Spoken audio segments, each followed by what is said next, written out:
తమిళనాడులో ఎన్నికల ఫలితాలు మన రాష్ట్రంలో కూటమి ప్రభుత్వానికి ఒక గుణపాఠం కావాలని తెలుగు శక్తి అధ్యక్షులు బివి రామ్ వ్యాఖ్యానించారు. అన్న నందమూరి తారక రామారావు మాదిరిగానే తమిళనాడులో సినీ నటుడు విజయ స్థాపించిన పార్టీ టీవీకే అద్భుతమైన ప్రజాదరణ పొందిందన్నారు. ఆంధ్రప్రదేశ్లో పరిపాలన సక్రమంగా లేదని, ప్రజలు ఇబ్బందులు పడుతున్నారని, ఇబ్బందులకు కారణం మంత్రి నారా లోకేష్ అని బివి రామ్ విమర్శించారు. ఆంధ్రప్రదేశ్ రాష్ట్ర ప్రజలందరికీ నా ధన్యవాదాలు. ఈరోజు ఏదైతే తమిళనాడు ఎన్నికల ఫలితాలు చూసినట్లయితే ఇది టీడీపీ పార్టీకి ఒక గుణపాఠం నుంచి మనం చేస్తున్నాం. ఎందుకంటే నాడు ఎన్టీ రామారావు గారు ఏ లక్ష్యంతో అయితే పార్టీ పెట్టి సమాజమే దేవాలయం, ప్రజలే నా దేవులు అని చెప్పి ఆ రోజు వచ్చి చరిత్ర సృష్టించారో, మరి ఈరోజు టీవీకే పార్టీ అధినేత విజయ్ ఫిబ్రవరి 2, 2024 పార్టీ 2 సంవత్సరాల్లో ప్రజలు హృదయాలు గెలిచి ఈరోజు ఎవరూ ఊహించిన విధంగా ఎవరు ఎగ్జిట్ పోల్స్ కానీ మనం కానీ ఎవరు కూడా టీవీకే పార్టీ అధికారం వస్తుంది ఎవరు ఊహించలే. ఇవాళ ఊరు అన్నట్టు ఎగ్జిట్ పోల్స్ కూడా ఫెయిల్ అయ్యింది. ఈరోజు ఆంధ్రప్రదేశ్లో Nara Lokesh corporate style politics చేస్తున్నారు. దీనివల్ల టీడీపీ పార్టీకి తీవ్ర నష్టం మనం చేస్తున్నాం. ఇవాళ చంద్రబాబు నాయుడు గారు మేలుకోకపోతే నారా లోకేష్ వల్ల పార్టీకి ప్రభుత్వానికి చెడ్డపై మనం చేస్తాం. ఇవాళ దీనివల్ల ప్రజలకు ఏమీ కార్పొరేట్ పాలిటిక్స్ వల్ల ప్రజలకు ఏమీ ఉపయోగం నుంచి మనం చేస్తాం. మరి నిజంగా నాడు ఎన్టీ రామారావు గారు ఏ ఆశయంతో అయితే పార్టీ స్థాపించారో, సుపరిపాలన కోసం కోరుకున్నారో, ఈ రోజు అవన్నీ పక్కదారికి పోయినాయి. నేను ఒకటే వినిపిస్తున్నాను ప్రజలకి, ఆలోచించండి. ఈరోజు మనం ఏం కోరుకున్నాం, గత ప్రభుత్వం ఏం చేసిందని, ఈ ప్రభుత్వం ఏం చేస్తే మనం కోరుకుని మనం ఓట్లేసాం, అది జరుగుతుందో ఆలోచించండి. ముఖ్యంగా జనసేన పార్టీకి బీజేపీ పార్టీ మేలుకొని కోరుతున్నాను. ఈరోజు లోకేష్ చేస్తున్న కార్పొరేట్ పాలిటిక్స్కి, ఆ విధానాలకి ఇవాళ మీరు నష్టపోతారు. ఎందుకంటే తెలుగుదేశం పార్టీ ఇప్పటికైనా చంద్రబాబు గారు మేలుకోకపోతే భగవంతుడు కూడా కాపాడలేదు. ఎందుకంటే కేవలం మీరు ప్రజల్ని దేవునిగా చూసి మీరు పనిచేస్తే పార్టీ ఉంటుంది. అంతేగాని ఈరోజు మీరు దేవునిగా భావించుకొని ప్రజలు భక్తులుగా చేసుకుంటున్నారు. ఇది ముమ్మాటికి ఎన్టీఆర్ ఆశయానికే విరుద్ధం మనం చేస్తున్నాం. ఇంకా డెఫినెట్గా ఎన్టీఆర్ ఆశయం కోసం పాటుపని చెప్పి మరోసారి టీడీపీ పార్టీని కోరుతున్నాను. లేకపోతే ఈరోజు ఏదైతే డిఎంకే స్టాలిన్ పెట్టిన గతే టీడీపీ పడుతుంది. ఇవాళ డిఎంకే 3rd పొజిషన్ వెళ్ళిపోయింది. కనీసం ప్రతిపక్షంలో కూడా రాని గైరీ స్థితికి వెళ్ళిపోయింది. మరి ఇప్పటికైనా సరే పార్టీలో జరుగుతున్న తప్పుల్ని చూసుకోమని, తెలుగు జాతి ప్రజల్ని మేలు కోరమని మరొకసారి దృష్టి మనవి చేస్తుంది. లేని పక్షంలో మీ పార్టీ 2029లో భూస్థాపితం కావటం ఖాయం చేస్తాను. ఇంకా ఎవరు మనకు కాపాడలేరు. దయచేసి లోకేష్ కార్పొరేట్ పెంచిన కమర్షియల్ గ్యాస్ రేట్లు తగ్గించి కృష్ణా గోదావరి బేసిన్లో 50% గ్యాస్ ఏపీకి ఇవ్వాలని సిపిఎం జిల్లా కార్యదర్శి సభ్యుడు శంకర్రావు కోరారు. సోమవారం విజయనగరంలో జరిగిన నిరసనలో ఆయన మాట్లాడుతూ కమర్షియల్ గ్యాస్ పెంచడం వల్ల చిరు వ్యాపారులు ఆర్థికంగా నష్టపోతున్నారు అని అన్నారు.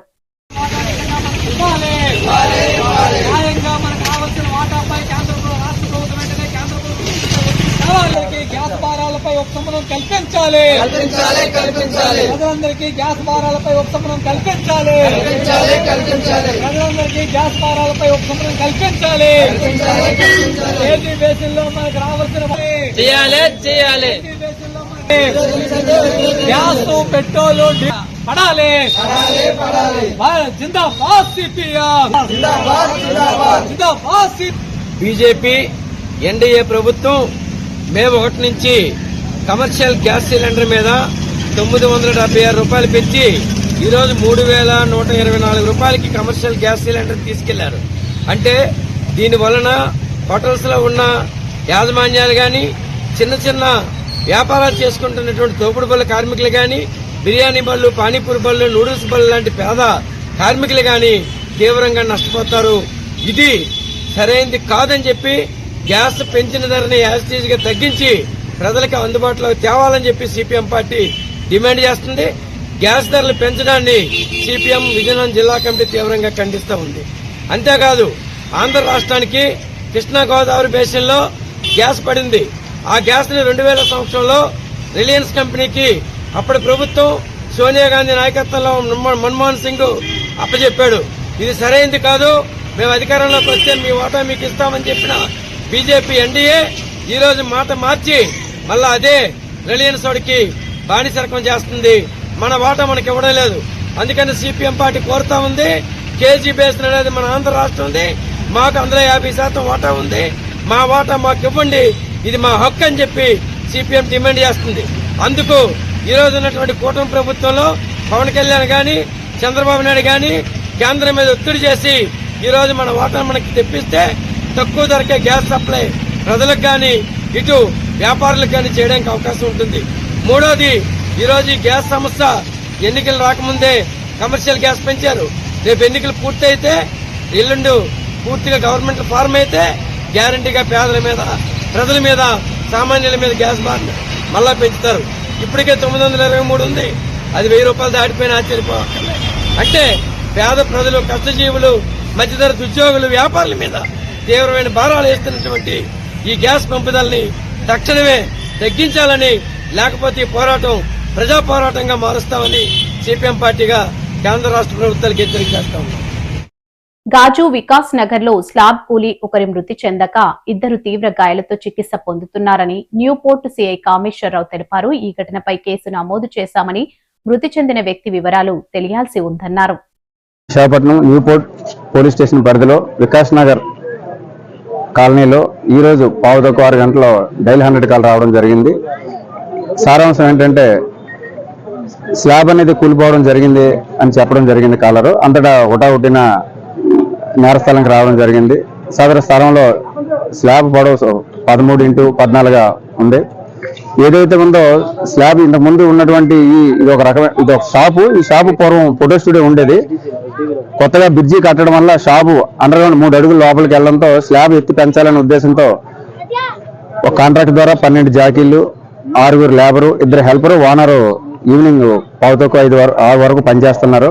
అందరూ పనిచేసే క్రమంలో స్లాబ్ ఒక్కసారిగా మధ్యకి కూలిపోవడంతో అందులో ఉన్నటువంటి 2 వ్యక్తులకి స్వల్ప గాయాలు జరిగినాయి. ఒక వ్యక్తి స్లాబ్ కింద ఉండిపోవడంతో హెడ్ దగ్గర ఉన్నటువంటి బీమ్ పడిపోవడంతో చనిపోవడం జరిగింది. లోపల అయితే ఇంకెవరు అంటే వర్కర్స్ చెప్పిన దాని ప్రకారం అయితే లోపల వర్కర్స్ ఎవరూ లేరు. ఉన్నది చనిపోయింది ఒక వ్యక్తి. బట్ సహాయ చర్యలు ప్రారంభించాం. ఉన్నటువంటి బాడీ ఎందుకంటే ఉండడంతో స్లాబ్ని ఎత్తన కష్టమవుతుంది. దాంతో జాకీల ద్వారా లిఫ్ట్ చేస్తున్నాం. మమ్మల్ని చేసి డెడ్ బాడీని బయట తీసి కేసు నమోదు చేసి దర్యాప్తు చేస్తాం. అంటే ఈ గాజు ఒక డైలీ లేబర్ని తీసుకురావడం జరిగింది అన్నారు. లేబర్ ఏమన్నది ఇంకా ఐడెంటిఫై కాలేదు. తీసుకొచ్చిన 6 కూడా అంటే డైలీ అంటే ఎవరైతే ఉన్నారో వాళ్ళ దగ్గరికి డైలీ వచ్చేవాళ్ళు కాదట. అప్పుడప్పుడు ఈరోజు సండే కాబట్టి పాత ఆయన దగ్గర వర్కర్స్ రాకపోవడంతో కొంతమంది వర్కర్లు తీసుకోవడం జరిగింది. దీని గురించి తెలియదు సార్, మనకు తెలియదు. చూస్తున్నా దీని గురించి దర్యాప్తు చేస్తాం. అర్హులైన వారందరికీ పెన్షన్లు మంజూరు చేస్తున్నట్లు ఎమ్మెల్యే పల్లా శ్రీనివాసరావు తెలిపారు. ఈ మేరకు పాత గాజువాక తేదీప కార్యాలయంలో నూతనంగా మంజూరైన 34 కొత్త పెన్షన్లను లబ్ధిదారులకు అందజేశారు. ఈ సందర్భంగా మాట్లాడుతూ దివ్యాంగులు, వితంతువులు, ఒంటరి మహిళలు, వృద్ధులకు పింఛన్లు మంజూరు చేశామని, ఎన్నికల్లో ఇచ్చిన హామీ మేరకు ఆ మాట నిలబెట్టుకుంటున్నామని చెప్పారు. కూటమి పాలనలో అన్ని వర్గాలకు సమాన న్యాయం జరుగుతుందని అన్నారు. పేదరికాన్ని రూపుమాపేందుకు గాను ముఖ్యమంత్రి చంద్రబాబు రాష్ట్రంలో P4 విధానాన్ని అమలు చేశారని తెలిపారు. కార్యక్రమంలో నియోజకవర్గ సమన్వయకర్త ప్రసాదుల శ్రీనివాస్, మాజీ కార్పొరేటర్ బొడ్డు నరసింహపాత్రుడు, గోమాడ వాసు, సింగూరు అనంత్, దసేంద్ర తదితరులు పాల్గొన్నారు. ఈరోజు సుమారు 34 పెన్షన్స్ శాంక్షన్ చేయడం జరిగిందండి. అందులో సుమారు 22 డిజేబుల్డ్ పెన్షన్స్, మిగతా అన్ని కూడా వితంతు పెన్షన్స్ ఇవ్వడం జరిగింది. అయితే భవిష్యత్తులో బహుశా నేను అనుకోవడం వచ్చే నెల 1 కల్లా వితంతువులు రాష్ట్ర వ్యాప్తంగా వితంతువులందరికీ కూడా పెన్షన్ కూడా ఇవ్వడం జరుగుతుందని చెప్పేసి ఏవైతే పెండింగ్ లో ఉన్నాయో అవన్నీ కూడా ఇవ్వడం జరుగుతుంది సందర్భంగా తెలియజేస్తున్నాం. పేదవాడికి అండగా ఉండాలి, ఆర్థిక భరోసా కల్పించాలి, వాళ్ళ కష్టంలో మనం భాగస్వామ్యం కావాలి, ఆ కష్టం తీరడానికి మన భాగస్వామ్యం కావాలి అని ఏదైతే గౌరవ ముఖ్యమంత్రి గారు అలాగే ఉప ముఖ్యమంత్రి గారు భావిస్తున్నారు. అందుకే 1వ తారీఖున ఎన్ని ఇబ్బందులు ఉన్నా సరే మరి సుమారు 2,700 కోట్ల రూపాయలు సమానమే 63 లక్షలు 15,000 మందికి ఇంకా ఈ జూన్ 1 నుంచి ఇంకొక 1,50,000 దాకా కూడా ఈ వితంతు పెన్షన్ యాడ్ అవుతుందని చెప్పి ఈ సందర్భంగా తెలియజేస్తున్నాం. ఇది కేవలం పేదవారిని దృష్టిలో పెట్టుకొని వాళ్ళకి ఆర్థిక భరోసా కల్పించాలి, అండగా ఉండాలని చెప్పేసి ఈ పేద సేవలు అనే కార్యక్రమాన్ని తీసుకోవడం జరిగిందని చెప్పి ఈ సందర్భంగా తెలియజేస్తున్నాం. నమస్కారం. అనకాపల్లి నియోజకవర్గంలో తెలుగుదేశం పార్టీని బతికించండి, పీలా గోవిందను ఇక్కడి నుండి పంపించండి. టీడీపీ సీనియర్ నాయకులు ఆవేదన. అనకాపల్లి నియోజకవర్గంలో తెలుగుదేశం పార్టీ నిస్తేజమైపోయే పరిస్థితి వచ్చింది. దీనికి కారణమైన ఇక్కడ ఇన్ఛార్జ్ పీల గోవింద సత్యనారాయణను ఇక్కడి నుండి పంపించి పార్టీని బ్రతికించండి అని పార్టీ పుట్టిన నాటి నుండి నమ్ముకుని ఉన్న సీనియర్లు ఆవేదన వ్యక్తం చేశారు.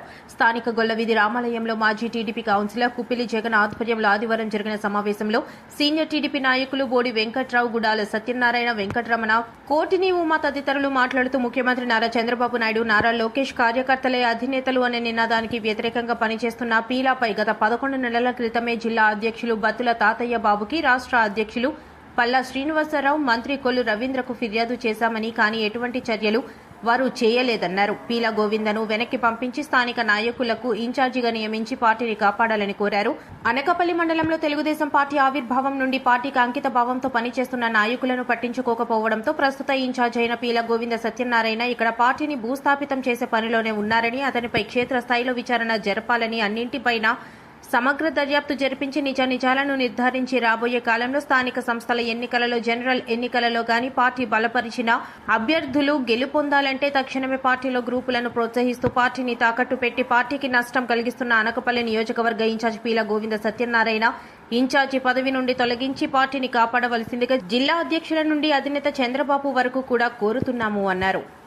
మంగళగిరిలో పార్టీ ఆఫీస్ దృష్టికి ప్రతి సందర్భం కూడా సిస్టమేటిక్గా ఫిర్యాదు చేసి ఇక్కడ పార్టీ పరిస్థితి ఏంటి, పార్టీలో జరుగుతున్నటువంటి నష్టం ఏంటి, కేడర్ ఏ విధంగా ఇబ్బంది పడుతుంది, కూటమి ఏర్పడిన తర్వాత కూడా మనకి కూటమి నుంచి ఎమ్మెల్యేగా ఉన్నా ఒక ఇన్ఛార్జిగా పార్టీకి ఉన్నటువంటి వ్యక్తి ద్వారా పార్టీ కేడర్ని ఆదుకోవాల్సినటువంటి సందర్భం కూడా మర్చిపోయి ఈరోజు నిజంగా చెప్పాలంటే అనకాపల్లి అసెంబ్లీ నియోజకవర్గ పరిధిలో తెలుగుదేశం కేడర్ కంటే వైసీపీ కేడరు గుండె మీద చేసుకొని మాకు ఒక ఎమ్మెల్యే ఉన్నాడు, మాకు ఈ ఇన్ఛార్జ్ ఉన్నంతకాలం మాకు ఏ ఇబ్బంది లేదు అని చెప్పేసి చాలా ధైర్యంగా ఉన్నారు.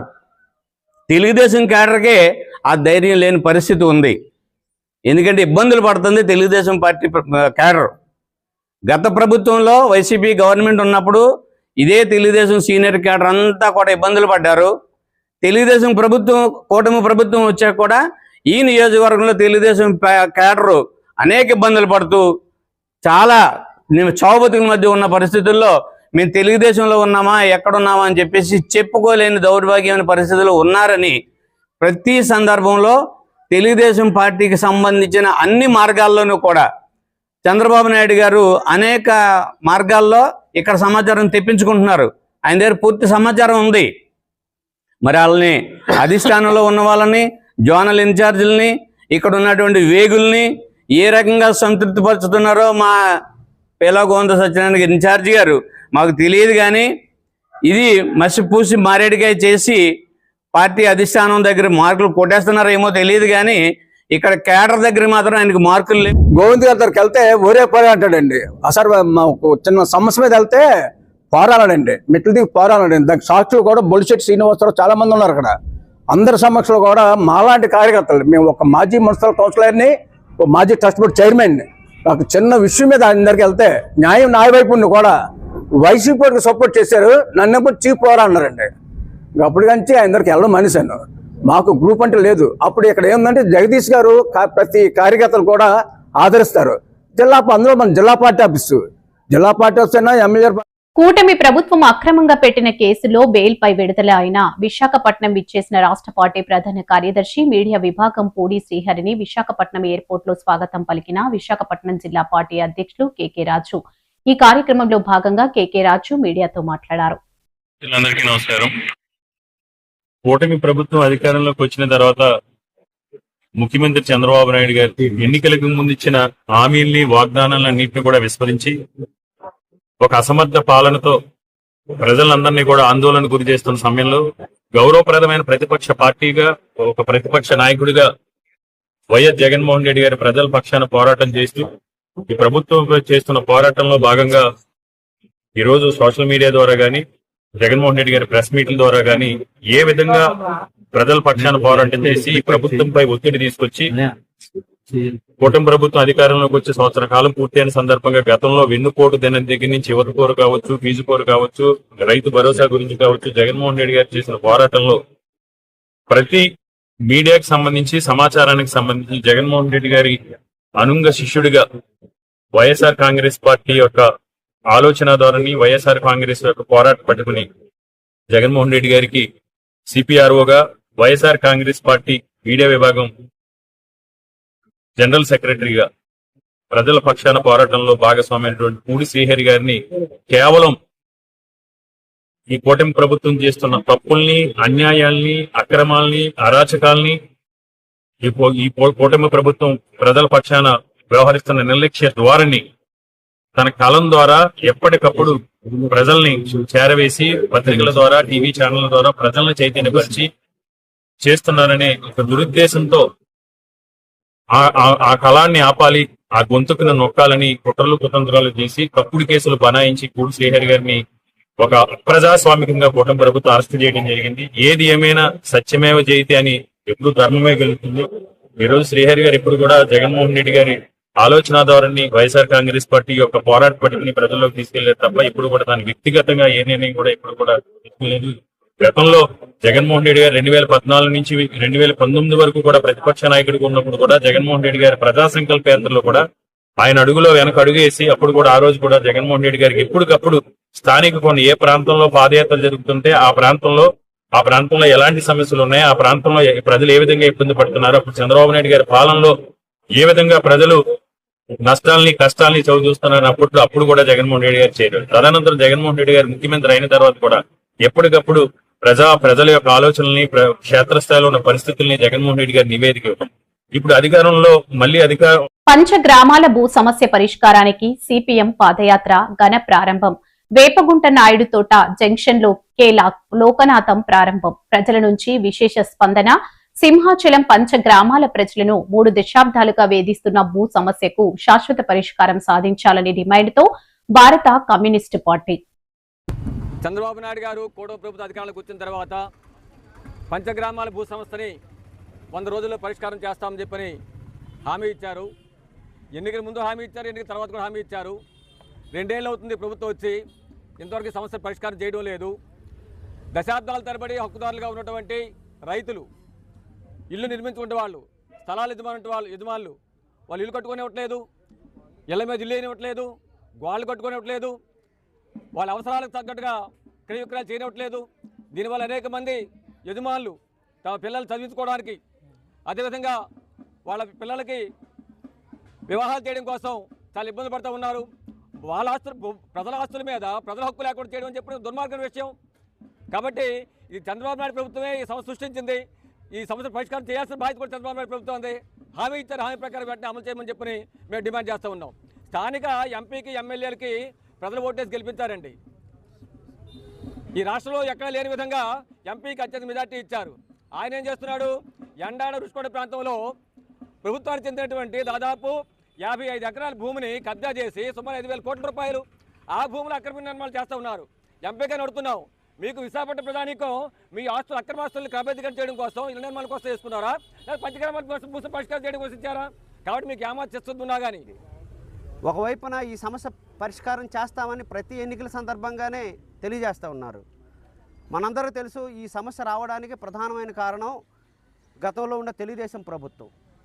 ఆ రోజు కూడా వాళ్ళు ఏం చెప్పారు? మేము సర్వే చేస్తున్నాం, సర్వే చేసిన తర్వాత మేము సమస్య పరిష్కారం చేస్తామని. 1996లో ఆ రోజున్న ఆర్డీఓ దగ్గర నుండి ఎంఆర్ఓలు ఏవైతే పట్టాలు ఇచ్చారో ఈ పట్టాలు సరైనది కాదని సిపిఎం పార్టీ మొట్టమొదటి చెప్తా ఉంది. హైకోర్టు కూడా నిర్ధారించింది, ఆర్డీఓ కోర్టు కూడా నిర్ధారించింది. గిల్ మ్యాన్ ఏదైతే ఉందో కమిషన్ సంబంధించిన దాంట్లో అనేక వివరాలు తీస్తే ఎవరైతే రైతులు ఉన్నారో రైతు వారి పట్టాలకు సంబంధించిన వాళ్ళు ఎవరైతే ఉన్నారో వాళ్ళకి హక్కుదారులుగానే స్పష్టంగానే చెప్తుంది. అంటే చట్టం ఇంత స్పష్టంగా చెప్తున్నప్పుడు రాజకీయ పరంగా నిర్ణయాలు తీసుకొని అమలు చేసే దగ్గర ఎందుకు కూటమి ప్రభుత్వం వెనుకం చేస్తుందో తెలియదు. మనందరూ తెలుసు, ఇక్కడున్న గణబాబు గారికి 2-3 సార్లు ఎమ్మెల్యేగా గెలిపించారు. ఆ పక్కనున్న గంటా శ్రీనివాసరావు గారికి వీళ్ళందరూ ఓట్లతోనే గెలిచారు. ఎమ్మెల్యేలు ఎంపీలు గెలిచేటప్పుడు ఈ సమస్య ముందుకు వస్తూ ఉంది. ఇప్పుడు ఏంటి, ఈ దేవస్థానంకి పంచగ్రామాల సమస్యకి ముడిపెట్టే వ్యవహారం చేస్తున్న ఇది సరైనది కాదు. పంచగ్రామాల సమస్య అనేది ఇది రైతు వారికి సంబంధించింది. 1956లో జమీందారీ చట్టం ఏదైతే ఉందో చట్టాన్ని కూడా రద్దు చేసిన సందర్భం ఉంది. దీవన్నింటిని దృష్టిలో పెట్టుకుని పరిష్కారం చేయాలి. ఇది రాజకీయ పరిష్కారం తప్ప మామూలు పరిష్కారం అయ్యేదానికి అవకాశం లేదు. రెండో అంశం మనందరూ తెలుసు, ఏదైనా ఒక చిన్న రిపేర్లు చేస్తే పెద్ద ఎత్తున దేవస్థానం వాళ్ళు వచ్చి అనేక ఇబ్బందులు పెడుతున్నారు. 160 ఎకరాలు గూగుల్కి, అదానీ కంపెనీకి ఇచ్చేస్తూ ఉంటే వీళ్ళు ఏం చేస్తూ ఉన్నారు? ఒకవైపున సుప్రీంకోర్టు స్పష్టంగా చెప్పింది, దేవస్థాన భూములకు సంబంధించిన విషయాల్లో ఒక స్పష్టమైన అంశాలు ఇచ్చినప్పుడు గూగుల్ కంపెనీకి వాళ్ళు రెగ్యులరైజ్ చేయడానికి, వాళ్ళు లీజుకి ఇవ్వడానికి మాత్రం ఒక రకమైన చట్టాలు ఇస్తారు. ఎవరైతే రైతులు ఉన్నారో, ఇంటి యజమానులు ఉన్నారో వాళ్ళకి మాత్రం ఇంకో రకమైన చట్టాలు అమలు చేసే పద్ధతి ఉంది. ఇదే కాదు, మొట్టమొదటి చెప్తున్నా, సెంట్రల్ జైలు వచ్చినప్పుడు కూడా 100 ఎకరాలు ఇచ్చారు. అప్పుడు కూడా ఈ భూమికి పరిహారంగా లేదు. కాబట్టి 2000లో చంద్రబాబు నాయుడు గారు తీసుకొచ్చిన జీవో కానీ 1996-97లో ఈరోజు ఇక్కడ 2 ఎంఆర్ఓలతో ఇచ్చిన పట్టాలు సింహాచల దేవస్థానానికి ఇవ్వడంతో ఈ సమస్య ప్రారంభమైంది. అంటే చంద్రబాబు నాయుడు గారు మాట్లాడితే నేను చాలా సీనియారిటీ, రాజకీయాల ఎక్స్పీరియన్స్ ఉందని చెప్పేసి మాట్లాడతాడు ఆయన. కాబట్టి మేము అడుగుతున్నాం, పంచగ్రామాల ఇష్యూని కానీ విశ్లేషణ చేస్తే ఆయనకి ఏ ఎక్స్పీరియన్స్ లేదని చెప్పి స్పష్టంగా అర్థమవుతుంది. నిజంగా మీకు రాజకీయాల్లో ఎక్స్పీరియన్స్ ఉండుంటే ఒక సమస్యని సమగ్రంగా అధ్యయనం చేయకుండా నువ్వు ఏ రకంగా ఎంఆర్ఓల మీద ఒత్తిడి తీసుకొచ్చి పట్టాలు ఇప్పించావు. ఇప్పటికే ఆల్రెడీ తప్పు అని చెప్పేసి మేము చెప్పడం కాదు, చివరికి ఆర్డీఓ కోర్టు చెప్పింది, హైకోర్టు చెప్పింది, చివరికి మీరు వేస్తున్న కమిటీ ఐపవర్ కమిటీ వేస్తే ఐపవర్ కమిటీ చెప్పింది. మేము చెప్పేది కాదు, బ్రిటిష్ అధికారంలో ఉండే గిల్ మెన్ కమిటీ కూడా చెప్తుంది. అప్పటి వరకు అసలు సింహాచలంకి భూములు లేవని చెప్పేసి ఆ రికార్డులు స్పష్టంగా చెప్తా ఉన్నాయి.